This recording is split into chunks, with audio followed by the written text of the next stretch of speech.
สวัสดีครับซีที่นี่วิธีชาวบ้านทุกท่านทุกคนครับและวิธีเรียบง่ายครับแล้วก็แสงทองบรวยครับผมค่ะสวัสดีค ค่ะ รับวันนี้เรามีโอกาสดีๆนะครับ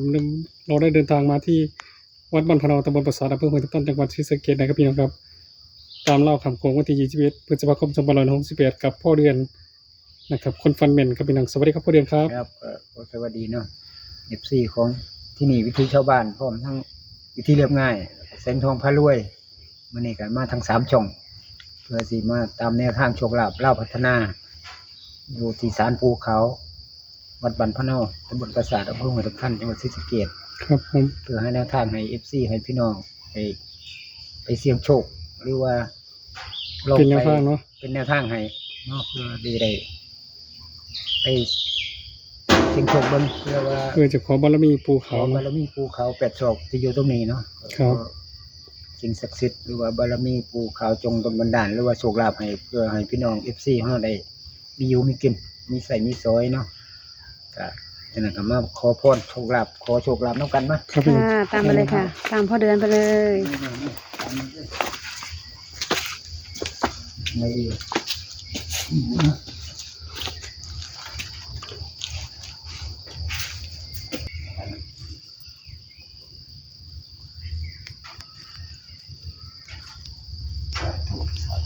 สาธุนะโมตัสสะภะคะวะโตอะระหะโตสัมมาสัมพุทธัสสะ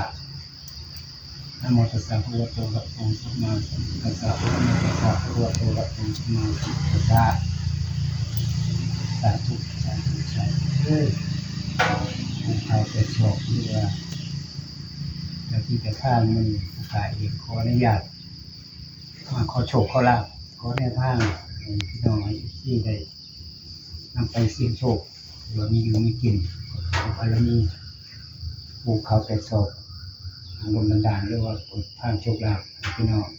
ให้ผู้ขายเองได้รับโชครับใช้เราพัฒนาคำโค้งในวันที่ในวันพุธที่21 พฤษภาคม 2568มันนี้ก็บ่ได้มาคอยยังมากมายเนาะก็มาขอโชคขอลาภเท่านั้นก็ขอบารมีภูเขาแต่โศกหรือว่าภูมิวัดภูมิมาก็ดีเป็นที่เป็นทางสิ่งศักดิ์สิทธิ์ที่ปกปักรักษาอยู่ณบริเวณตรงนี้ก็ดีขออนุญาตเปิดโชคเปิดลาภขออนุญาตเปิดโชคเปิดลาภเปิดทางให้ผู้ค้าได้รับโชครับใช้ให้พี่น้องที่ผู้ที่ติดตามจงได้รับโชครับใช้ได้เป็นเราพัฒนาข่าวของในวันที่21 พฤษภาคม 2568ของบารมีภูเขาจงเป็นการผู้ค้าของอะไรไม่คอยยังมากมายขอโชคลาภเท่านั้นเมื่อสิแต่พี่น้อง FC ผู้ที่ยังตกทุกข์ได้ยากเขายังมีหลายผู้ประเทศไทยมาขอเพิ่มบารมีภูเขาภูมิเก่งเป็นจริงภูมิเกี่ยวกับที่ณสถานที่ตรงนี้ขอเป็นพื้นทางผู้โชคลาภให้พี่น้อง FC ได้มีโชคมีชัยดีเด้อได้รับโชครับชัยในวันพุธที่21 ผมเขาต้องรบไปว่าเป็นงานการไม่ดีมูล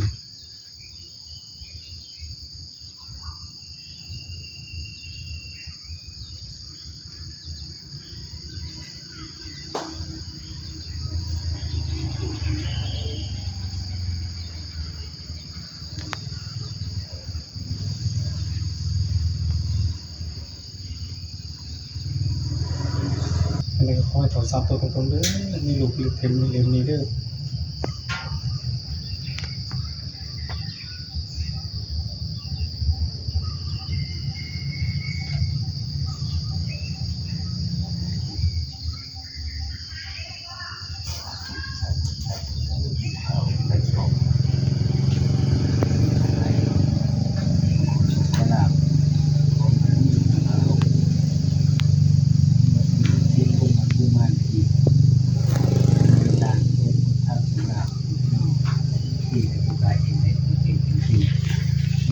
คนลุงนี่ปฏิให้ผู้ใดผู้เขากับผู้บรรดาประทานพรครับในหัวเขียนในถูกมงคล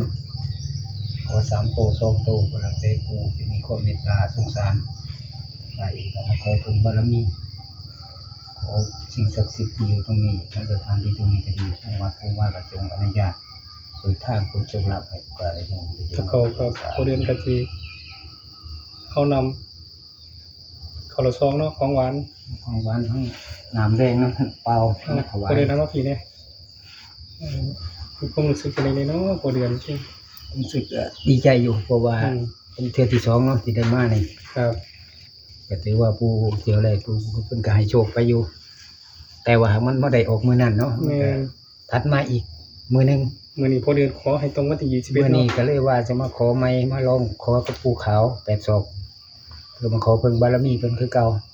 ครับ เพื่อให้พี่น้อง AFC เฮาได้พอได้ใช้ได้ซอยได้มีอยู่มีกินเนาะ ให้เขาแจกของงอนคือทุกคนเนาะ ขอหมดวันที่21มื้ออื่นนี่ล่ะขอมื้อนี้ก็มื้ออื่นก็ให้ปู่ไปเบิ่งไปพิจารณาหรือว่าไปเบิ่งไปเลียวให้แหน่ข้ามโค้งบ่ล่ะฟังเล่าในวันที่21เนาะวันพุธ ควรมานี่พอเดือนฝันนี่ยังบ่ครับ ก็เมื่อคืนบ่ได้ฝันอยู่แต่มันจำบ่ได้ก็เลยบ่ต้องเอาดอกความฝันเมื่อคืนนี่ คือว่าจำบ่ได้ จำบ่ได้ก็เลยเอา แต่ว่าอยากจะมาข อยากจะ พ มาร หาพรของภูเขาเนาะ8ศอกนี่ที่ว่ามีชื่อมีเสียง ครับ ที่ให้ตัวเลขหรือว่าแนวทางหยังให้แม่นๆเนาะ ที่ว่า เขาชาเขาลือกัน คือว่ามั่นใจได้ มันใจ แน่ น้ำภูเขาอยู่ อื ว่าเพิ่น ม ก็อาจจะมีความเมตตาหรือว่าสงสารเนาะ ครับ FC ผู้ที่ยังตกทุกข์ได้ยากก็ยังมีหลาย 2ตัว3ตัวนี่ 2ตัว3ตัว ได้ ได้แล้ เนาะ วแต่ผู้สิเมตตาสงสาร ครับ ทางพรโชคลาภให้เนาะ อ๋อเอาไปลุ้นตัวเลข มาลุ้นตัวเลขนํกันเบิ่งเพื่อ ครับผม เป็นไปได้เนาะ ครับพี่น้องครับ ตัวเลขโผล่ออกมาเรียบร้อย ชัดเจนเนาะ3เนาะ ค่ะ3ชัดเจน37บ่นั่น โอ้ยเลขบนนี้กันเลย ตัวที่ 4 7 สอง 3 7น่าสิแม่น ตัวที่2น่าจะเป็น7เนาะคิดว่าเนาะก็ยังไม่แน่ ยังไม่แน่ใจเห็นลางๆเฉย อืม พอเดือนมาก็ได้ ใช่มันก่อนเอา7นี่แหละครับ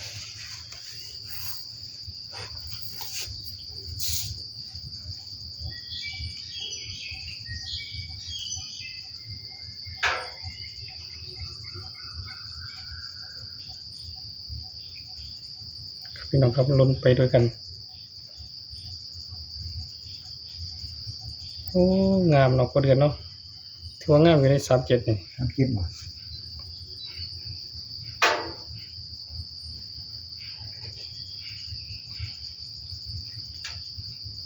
คือพอเดือนมาขออยู่ที่นี่ประมาณ2เที่ยวเนาะ ช่วงเที่ยวนี้นะ แต่พอเที่ยวแรกออกตามหลังเนาะ มาไปอีกมื้อหนึงหรือไม่อีก เริ่มพอเดือนคอร์สให้วันที่21เนาะในพฤษภาคม2568 ขอ21มื้ออื่น ครับ พุธเนาะ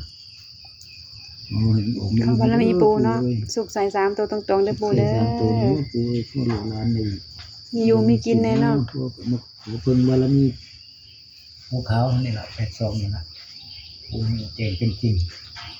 มีตาสงสารลูกหลานในต่อ FC พี่น้องเพิ่นก็ยังทุกข์ยังยากยังลำบาก แม่นอยู่ทั้งความตั้งแต่ห้องน้ำนี่ล่ะ ขอ คอย ปูอันนี้ล่ะเนาะ 3ตัว2ตัวได้เบิดเนาะ 3ตัว2ตัวได้หมด ค่ะ ขอ3ตัว2 พอลงหนาให้หนาแล้วเนาะพอเดือนเนาะ ให้หน้าแล้วเนาะเพื่อว่ามีทุนที่ มีเงินซื้อน้ำมันใส่รถไถเนาะ แม่ซื้อปุ๋ยซื้อยาแน่เนาะ ครับ อืม หลายพี่น้องเพิ่นให้ FC เพิ่นได้มีเงินมีอยู่มีกินแน่มีใส่มีซอยปู่ก็คงสิโด ตั น ว บัน ที่ ดาล 2 7นะคะ ให้เด้อปู่เอ้ย 37รอลุ้นตัวที่3นะคะ สิไปเพิ่งไผก็อาศัยเพิ่งปู่เขา82นี่ล่ะปู่ฮู้แจ้งเป็นจริงปู่ฮู้แก้วตาทิพย์ พอเดือนครับตัวที่3ยังบ่ทันโพนี่พอเดือน มักตัวใดเนาะ มักตัวใดพอเดือนครับ ตัวที่3นะครับ ผม มัก4ดิ อืม มันสิเป็นไปได้บ่ บ่แน่ ก็ แล้วค่ะ ต้องรอลุ้นทับปุ๊บทับปูแล้วหายแล้วก็ต้องหาย 374คันตามในมักความมักในใจนะ ตัวนั้น372 อืม472 472ตัวนั้น ครับรอลุ้นตัวที่3ไปในด้วยกันครับพอเดือนบอกว่าพอเดือนสอบ C ครับพี่น้องครับ 14 สอบ4แล้วพอเดือนนะ สบ 4เด้อพอเดือนสอบ C นะครับพี่น้องครับปูก็จะให้3ตัวตรงๆเด้อปูเด้อให้เขา เมตตาสงสารแน่เนาะ ให้เขาสาเขาลืออีกแน่ อืมตัวที่3มันบ่ค่ะ4 ตัวที่3ข ก่อนตัวเลขจะโผล่พ่อเดือนบอกว่าชอบตัวไหน ชอบสี่ ชอบพ่อเดือนสอบซีครับพี่น้องครับซีอีหลีไหม แม่นบอก แมนบอล่ะเบิ่งก่อน เดี๋ยวก่อนให้มันชัดเจนก่อน เนาะน่าจะสี่อะไร โอ้ยซีอีหลีพ่อเดือน แม่นบอก สี่จริง โอ้ มอง ย ใส่ก่อน เอฟซีครับกดขี้ลูกยาวๆเลยครับพี่น้องครับเป็นไปได้ยังไงจะท่านเขียนดีแล้ว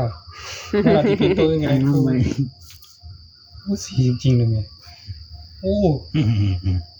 แม่นบ่ล่ะแม่นซีบ่ ๆเดี๋ย แม่นครั ว บ ให้มันหมดก่อน ให้ แม่นบ่ก่อนเนาะ เออ ความมั่นใจ พอเดือนขอบ่ได้ให้ออกกำลังเลยเนาะพอเดือนเนาะ ผมแต่ว่าขอ ให้ออกตรงวันนะพ่อเดือน ก็จะได้แบบมืออื่นเลยเด้อปู่เอ้ยอย่าให้เลื่อนไปเลื่อนมาเด้อพี่น้อง FC เพิ่นก็ตั้งมาตั้งตาได้รอคอย อืม รอโชคลาภจากปู่เขานี่ล่ะไปส่ง ครับ นะนั่นก็ดลบันดาลให้พี่น้อง จริง ผู้การหรือว่า โอ้ FC โอ้น้อยที่ได้เขียนเลยสีเนี่ยเนาะ พอเดือนชอบสี่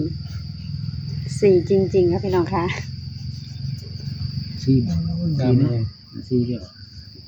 ตอน472 เออ อันนี้ ตอน 374ต้นแต้มเดียวขึ้นแต้มลงแต้มหนึ่ง แสดงว่าโปรแกรม เนาะ รัดไปเลย แม่น ทุกช่องทาง ยังไงก็โดน จังไดก็ต้องให้ออกตัวนี้นะ แมนสวยงามเนาะ374 โอ้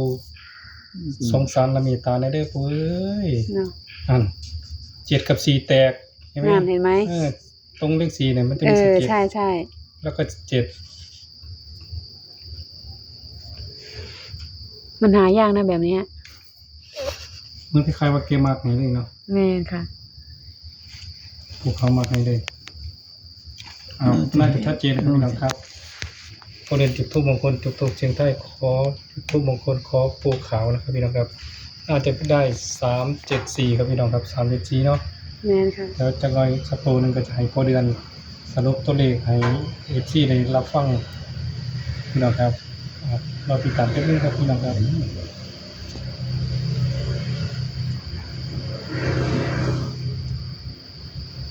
โอ้มันเกิดจะเน้นสี7กับ4 ใช่ เดี๋ยวให้พอเดือนสรุปช่วยอีกครั้งครับ ค่ะ ครับพี่น้องครับหลังจากพอเดือนตูบได้เป็นเสร็จเรียบร้อยให้พอเดือนสรุปให้กับเอฟซีฟังนะครับผมเชิญครับพอเดือนครับ ครับก็ตัวเลขก็ได้จุดถูกขอโชคลาภกับภูเขาเป็ดศอกอยู่ที่วัดบางพะเนามื้อนี้ก็ได้ตัวเลขก็คือ374เนาะผมก็เลยจับคู่ให้743743ก็คิดว่าคงสิครบเนาะครบตัวเลขที่74ที่ว่ามากเนี่ยเพราะว่ามันเศร้าในอยู่เฮือนน่ะรูปในหลวงเนาะที่ตั้งที่มัดไว้ ครับ มันตกลงมาโดยบังเอิญนะครับ ผม อืม มันมาถือกับเลข74พอดี โอ้ ก็มันผมก็เลยคิดว่ามักซี่เลยนะเมื่อเช้ามันเป็นเหตุบังเอิญนํ คือ วันนี้ไปเบิ่งโต๊ะนั่นน่ะที่มันตกมาใส่นั่นเป็น74 อืม ก็มันก็เลยว่าคัน74มาน่ะก็ถือว่าเป็น พอเดือนจะ เป็นเหตุบังเอิญอยู่ ถูกจะใหม่เบิดเนาะพอดีซ้ นั่นแหละก็คิดเห็นเมื่อเช้าว่ารูปในหลวงตกลงน่ะตกไปใส่กับตัวเลขมันมี74พอดี ำครับผม ยังบ่ทันได้อันนี้อยู่ก็เลยว่าอันนี้ก็ พอเดือนมาก็ได้ครับผมของนี้ โอ้ตัวมักนะเป็น74นี่ตัวมักนี่ตัด74นี่ตัวนี้7447กับพี่น้องก็กลับเอานำในบ่ว่าบ่ได้ตัดให้บ่ได้กลับสลับให้เนาะ ให้พอเดือนให้พ่อเอฟซีนะครับผม พี่น้องขอสวัสดี4พี่น้องที่อยู่ต่างอำเภอต่างจังหวัดเนาะแต่ที่เขารับชมทางช่องวิธีชาวบ้านพร้อมทั้งวิธีเรียบง่ายแสงทองพารวยทั้ง3ช่องมื้อนี้ก็ได้เมตตามแนวทางโชคลาภให้พี่น้อง FC ผู้ที่ติดตามขอบารมีเนาะภูเขาเป็ดศอกที่อยู่ตรงนี้หรือว่าสิ่งศักดิ์สิทธิ์จงดลบันดาลหรือว่านำไปเบิ่งไปเลี้ยวพี่น้อง FC ที่เขารับชมหรือว่าติดตามทั้งช่องทั้ง3ช่องก็ขอให้ภูเขาเป็ดศอกจงดลบันดาลหรือว่าไปคุ้มครองปกปักรักษาให้พี่น้อง FC ได้รับโชครับใช้ได้มีอยู่มีกินเนาะผมเองก็ขอบารมีสิ่งศักดิ์สิทธิ์นั่นแหละบ่มีหยังสิฝากมีแต่แนวทางโชคลาภให้พี่น้องให้ FC ก็ขอขอบคุณหลายๆ ครับผม FC ทุกท่านทุกคนที่ เขาชมก็อย่าลืมกดไลค์กดแชร์หรือว่ากดติดตามให้เป็นกำลังใจให้แน่ทั้ง3ช่องนั่นแหละก็ขอ ครับผม ที่จงมันๆผู้สุขคนเนาะลำๆรวยๆสาธุสาธุเด้ ครั อบ ปีที่ที่เชาวบ้านแล้วก็ ลมบันดาล ที่ได้ ให้ เสียงทองพ่อรวยต้องขอบคุณพ่อเดือนนะครับพี่น้องครับที่มาตามแนวทางไปฝาก FC เนาะปฏิขับอะไรได้ FC ที่นะฮะทั่วโลกทั่วประเทศไทยนะครับพี่น้องครับที่เขามากดไลค์กดแชร์กดติดตามทั้ง3ช่องนี้เนาะเฮาก็มีหยังหลายมีแต่แนวทางดีๆไปฝากเนาะ เป็นแนวทาง ครับขอให้เฮงๆปังๆเด้อปู่เด้อให้ FC ได้3ตัว2ตัวเฮงๆปังๆรวยๆสาธุสาธุสวัสดีครับ สวัสดีค่ะ